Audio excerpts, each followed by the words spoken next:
We don't want to know about Funtime Freddy's morality. Really? Let's not go down that route. I would not want to put him in the service industry. He does not deserve that. Really taking away from this is that Funtime Freddy is Hannibal meets Krusty the Clown. You like Goofy Movie? Get out. Okay. You're watching convention coverage. Looks like we've got some excited fans right here. Yeah. Both of you, what were your inspirations for the voices of your characters? What was it like your inspiration for them? Like, For Roxanne, I in a past life was a roadie for a thrash metal band, which put me in front of a lot of really cool like heavy metal band front women, who I took inspiration from for like the attitude, like when she's for the confident attitude and some of the sort of inflections. But it wasn't so much like I need to make her sound like this. It was more, it just very naturally came from that sort of like memory. But then there's other ones that are a little bit more, I just threw it out there, you know, like for Jackie, it was like, they showed me the artwork and I was just like, you know what? I have a feeling, but I'm just gonna do something. I make a sound. I don't even know what's gonna happen. And we'll just work from there. We'll just take it from there. And I did this the time to play, that just erupted out of me. Heck. And we were just like, yeah. Everything that was within. Just came pouring out. Yeah. It was that. So it depends on the character. Sometimes you just feel it, and other times you're like, no, actually, let's workshop this. Like Gregory took a lot more. Like I took vocal inspiration from like Ben 10 and like Ash Ketchum and those like I tried to, because it was the first child voice I ever did. So I wasn't sure what I could or couldn't do like vocally. So I was just trying to figure that out throughout the weekend, and then on the Monday I sent the audition, and it was like. That was it. And then I was like, oh, I got it. Oh my God, I'm going to have to do it now.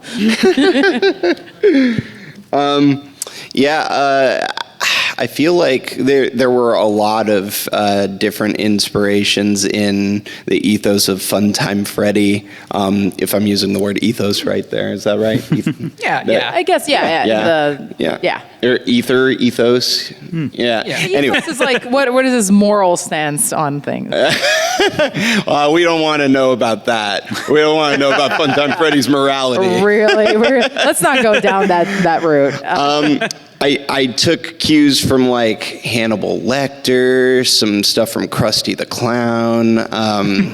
There was a take that we did. We did 2 takes for the audition. One was the one you hear. The other one was inspired by the medic from TF2. Oh my God. German Funtime Freddy, as he's been he's come to been known by.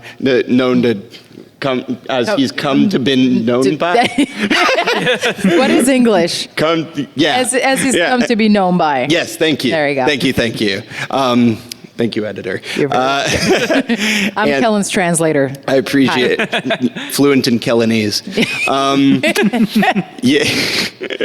But and then for Glamrock Freddy, Scott actually asked for kind of a like fatherly / brotherly tone mixed in with like notes of Optimus Prime, and I was like on it. Yeah, as you know, I'm a big Transformers fan. Me too. Hey, heck yeah. Right on, Bob, we've grown up, we've ninny bomb, dude. Well, we've grown up, we've ninny bomb. The universal greeting. Yeah. Those are the ones that come to mind right now. I feel like Sun might have been Happy Squidward. And then Moon was definitely inspired by Laserbeak from Transformers Dark of the Moon. Yeah. I mean, what I'm really taking away from this is that Funtime Freddy is Hannibal meets Krusty the Clown. Yeah. Okay. Confirmed. A little bit. Yeah. Confirmed. Okay. Great. Yeah. Notes of a lot of stuff in there. When you have autism and you do this kind of thing, you sort of just take random bits of code from everywhere and mix it together. It works. Yeah. Right. It works. What was the audition process like for your first role or whichever role you? Me first? Well, I started with Funtime Freddy, and that was back in 2016. I was still living with my parents, and my friend sent me this audition for a codenamed character called Costumed Entertainer, and all we knew about it was that We knew that it was a Scott Cawthon thing, and we knew that the description for it was someone that kids would like, but parents wouldn't want to leave them alone with. That was the description. So I thought of Medic from TF2. That's one of them. But then the other just sort of, the one that got picked just sort of got amalgamed from a bunch of stuff paired with sleep deprivation, because I had only like 4 hours of sleep at the time of getting it. So I put all of my energy into that one burst of audition, fell asleep, woke up, and I had already been cast as it. And it's been magic since. For me, it was a little bit different. Obviously, I came in with security breach. Sorry, I need a lozenge because my throat's a little bit going. I got it. Okay. Thank you. Yeah. He's got me. Yeah. So I was still doing a lot of work outside of acting at the time. And I met somebody who ended up then later coming on board with Steelwood Studios in this non-acting work. And he remembered that I also did voice acting. And so I got an email of like, interested in a gig. That was the subject line. He asked me to audition for Roxanne and Gregory. And I was like, yeah, absolutely, I'll do it. And for Roxanne, of course, but I had never voiced a child before. So I was actually umming and ahhing all weekend long and doing all that sort of like trying to figure out what the voice is, and I almost didn't send it. I almost did not send the Gregory audition because I was like, it's not good enough. It's not good enough. Like, I was like, even in the emails, I'm apologetic about like, I'm sorry that this is crap, but I'm throwing it out there. I trust you that you'll tell me if it's good. And then sort of within a day or so, I got it back. I said, yeah, no, we want to move forward with this. We want to go. And I'm like, what? Oh my God. And then I'm like, I have a lot of homework to do because the last time I was in like any kind of FNAF related world was FNAF 2. So I actually had a great time just watching everything, trying to catch up. But that was that. And That was it. It's just been a whirlwind ever since. Magic from there. It's the one game that I consistently record from my house. Yep. Yeah. What was the recording experience like? It's for me, I have a booth, a very small booth in my small London apartment. I live in London, England. A flat. A flat, if you will. I still refuse to call it that. Okay. Same way I refuse to call fries chips. Fair enough. And chips crisps. Thank you. America. Yeah, America. I'm not American, but I'm sickened by it. God bless you. Yeah, we obviously have like a big time difference. I'm 8 hours ahead of here. And so a lot of the recording sessions for me are at night. Which is not a problem. I tell my neighbors, hey, if you hear screaming, don't worry about it. Which is going to come back to bite you at some point. Eventually. Hopefully not. Rather, I hope it doesn't come back to bite you at some point. Yeah. But generally, like, when I'm recording stuff for other things, and it's like, hey, so now give us, like, 10 takes of being on fire. Yep. You know, that can be quite alarming to people. But for these sessions, so we do it via Zoom. So they're on Zoom, and then I'm recording on my home computer with like the professional setup, obviously. Is it Zoom or Google Meet? Zoom. Okay. They're on Zoom. Cool. And then basically I send them, they're poor editors, whoever's dealing with the audio, like I'll try to split it up at least per hour. But they just get everything, essentially, and somebody has to re-listen to the whole session and pick out. And I try to like then say out loud which are the selects, the takes that they want to keep. But yeah, I feel sorry for them because I have to like self-engineer as well. Like, so you have the gain button. Yeah. And when you go from like the dial. Yeah. So when you some of the lines are like quieter, but then some of the lines when they go really high and when they go from quiet to high, that can be really challenging. So when you're recording on a mobile setup, you'll have a preamp, which is what the microphone goes into before it goes into the computer, and there will be a dial on there for how loud it receives your volume. You can make it louder later, but if it might have more fuzz in it. Yeah. If you hear the crackling if it's not the right. Yeah. Like if you whisper, you want to turn the gain up. Yeah. Yeah. So that's what it's like for me. Like we record it at midnight my time before, like, I mean, I'm a night owl, so it works out. Yeah. But it'll be that, and then we'll just all be like workshopping things. Like the script will be there. Sometimes we'll change the lines because once I say them, they'll feel like actually want to kind of say it like this, not like that. Like it's a very fluid process, and it's just nice. And over the years, it's just become friends hanging out. Yeah.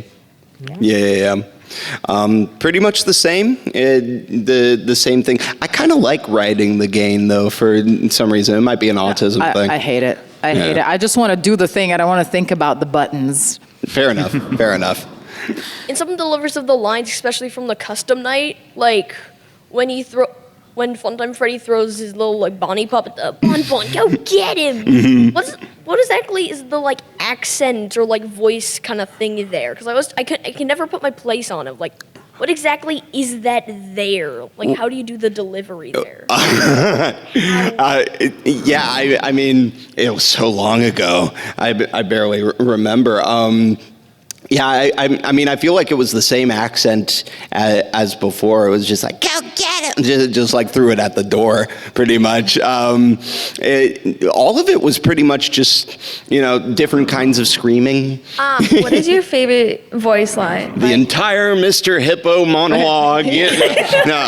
Yeah, that's a good one. Why though? You're like, why though? That is not a safe play area. Yeah.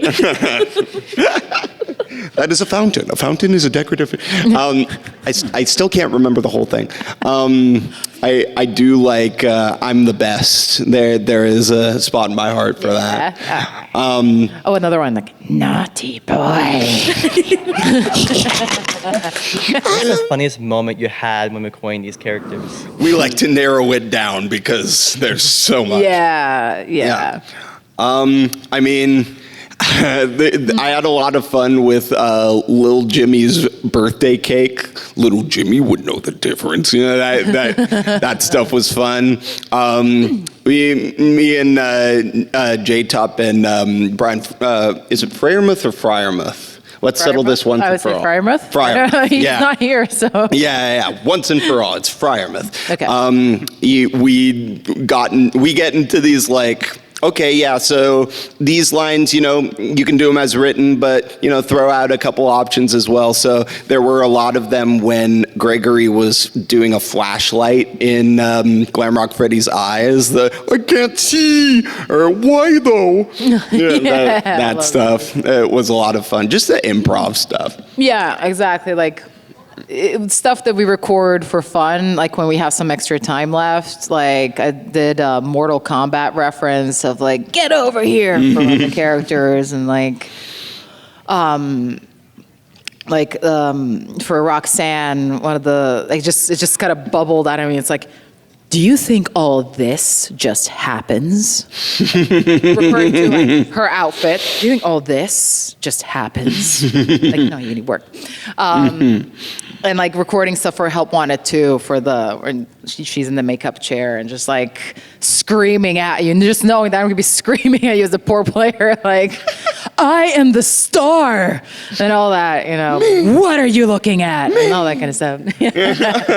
I love those, but also one of my favorite moments isn't so much the recording part, but what we'll do is there'll be a reference, and very often I won't know the reference. I'm not American. I'm from Slovenia. I'm European, so certain things I did not have growing up, like in terms of pop culture references. And so like, actually, no, they'll start explaining it. Like J-Top will start explaining it to us, to me. And we'll go down this whole rabbit hole, have a blast, and then go back to recording. So it's very rare to have that kind of energy in the recording session. Because very often for other games, it's like you have your Excel spreadsheet of lines, and then you're just working through the spreadsheet, going line by line, and you're like, we're 2 minutes behind schedule. Are we going to be able to get all these lines in this session? Everything down to a minute, and you're just like working. Whereas for like Five Nights at Freddy's, we get to play, we get to Yeah. breathe. And I think it really shows in sort of what the result is. That's in the a end. Word document. Yeah. We get a Word document. We get a Word document, you Yeah. guys. We don't get an Very Excel different. spreadsheet. Very different. Totally, night and day. How hard was it to do Moon? Oh, it's not too bad if it's regular talking levels. When I constructed the voice, I didn't think he was going to scream.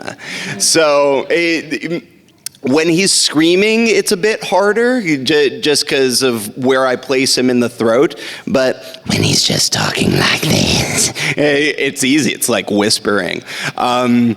But I will say thank you so much to J-Top and everyone at Steel Wolf for the scream stuff. They will, reuse other takes that I have done instead of making me do it over and over. And that is a uniquely gracious thing. I really appreciate it. Thank you. How did you first find out about FNAF in the first place? Where'd you hear it from?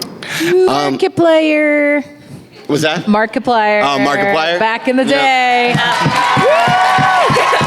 The king. Well, I have to say, it was like a really big sort of like life milestone thing when Security Breach came out, and like the streamers that I followed way back when were playing something with my voice in it and reacting to my voice. I was like, oh my God, like, is this real life? Isn't that interesting? It was wild. It's surreal.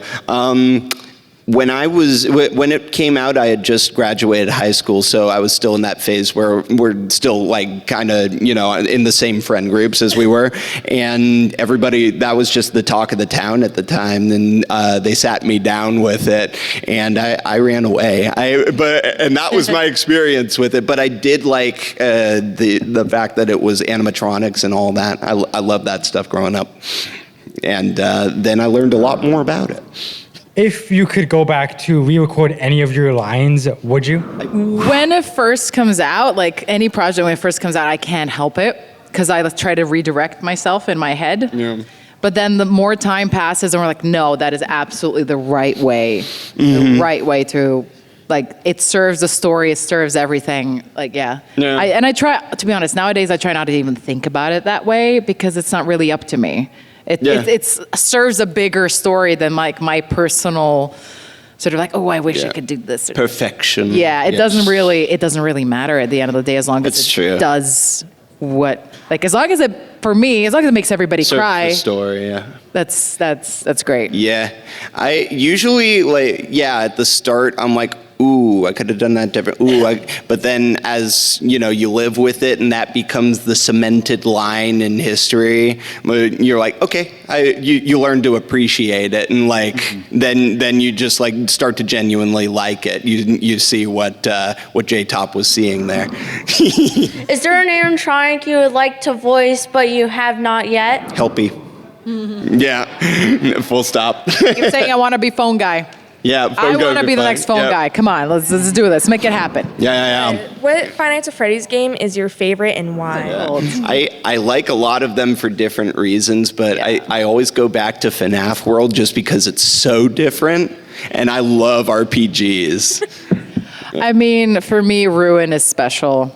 I mean, it's not, I guess it's a DLC, but like Ruin is just, it's very special for like personal reasons, but I also think it's just really, really, really well done.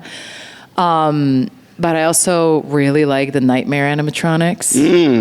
So like I want that, like if I were to get a tattoo, like a FNAF tattoo, that would be the teeth.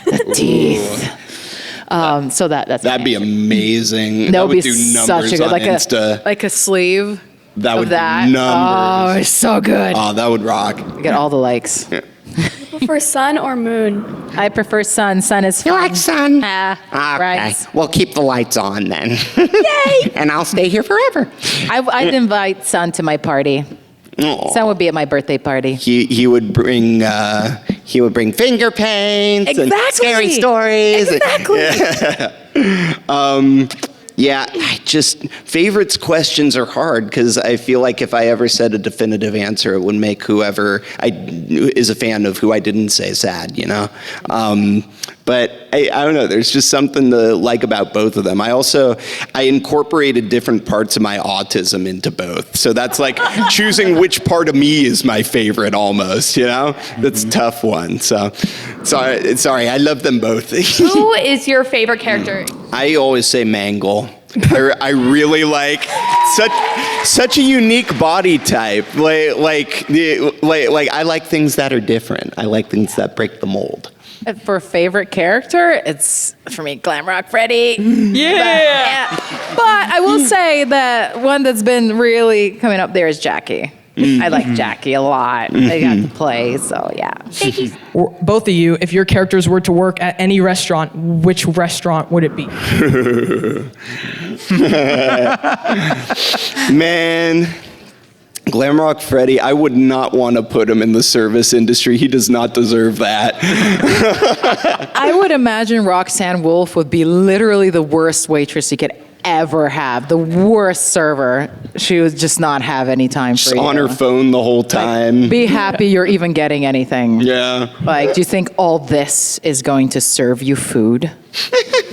Really? Let's see, though. If they had to be at any restaurant, I mean, my man loves pizza, right? Yeah, so I don't know, maybe like there's this, you know what? I'm going to go for the weird one. In Chicago, there is a lovely deep dish place called Pequod's. I want to put him there. Yeah. Does anyone know about Pequod's? Yeah. Awesome. The cool people. Nah, you're all cool.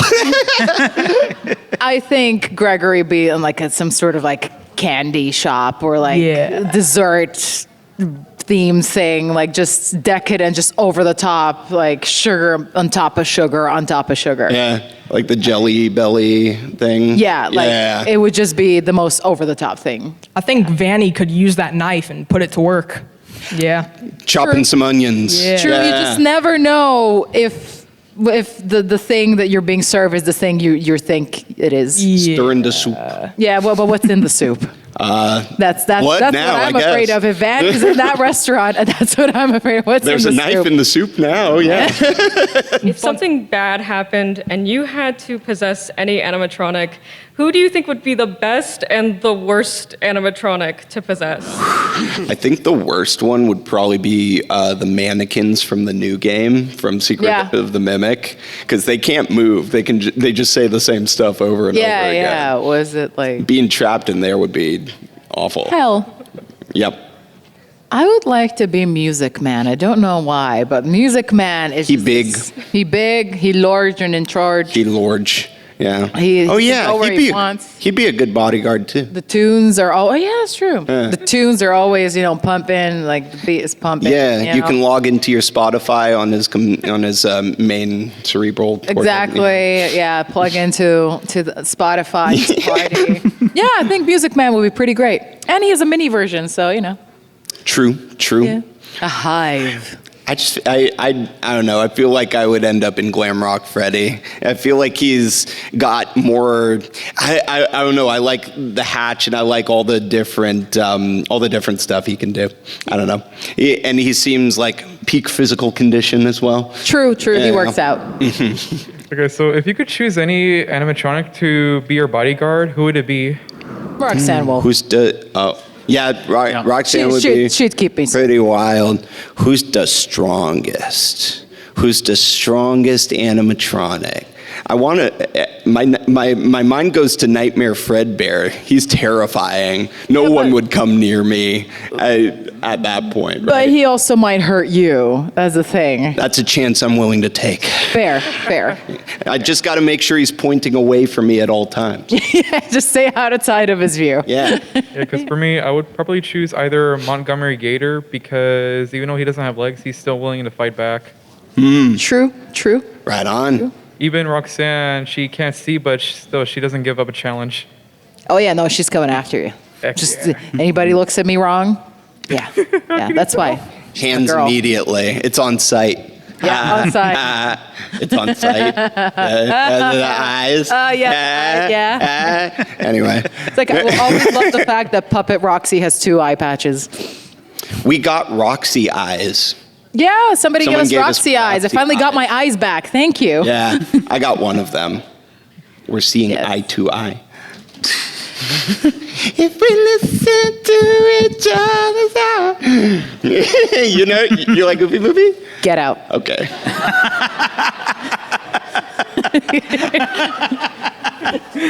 Anyway, so Mr. Goff has left the building. Any other questions? I would have gone farther, but there's a fire door there. Cool. If you could make any modifications to your characters, what would they be? Give him a cool jetpack. Roxanne Wolf is perfect. Oh, yeah. Yeah. Cool jetpack, cool racing stripes. Oh, you got Freddy with racing stripes. Yeah, cool rocket boots.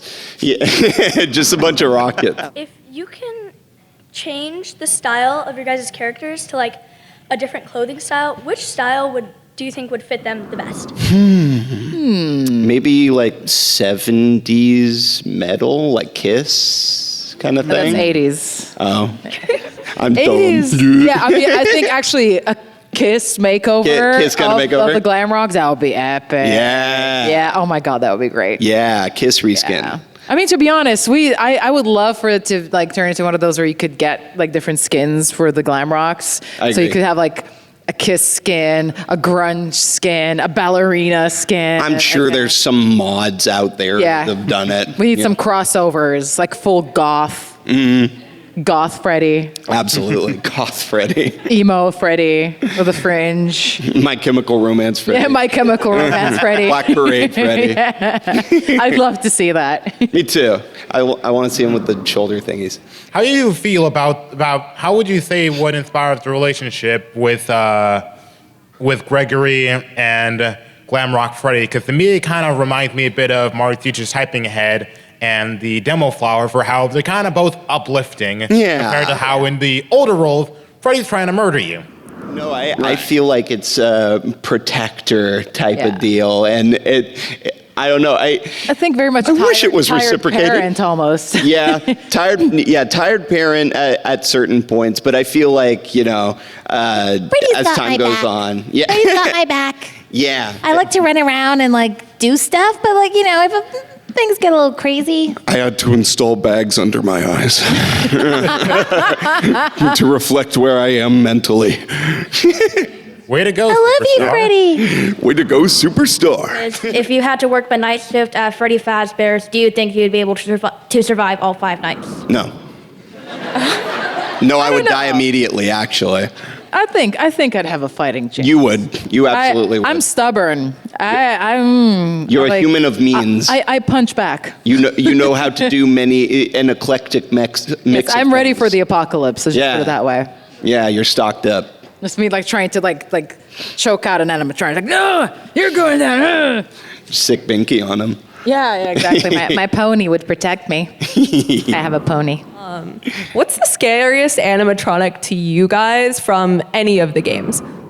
Nightmare Fredbear's up there. Yeah, Nightmare. Yeah. Yeah, Pretty I'm understandable. also kind of scared of any like chica that has teeth like sharp teeth. Yeah. Birds with teeth. Yeah, birds Just- with teeth. There's just something wrong. Yeah, there's about it. something wrong there.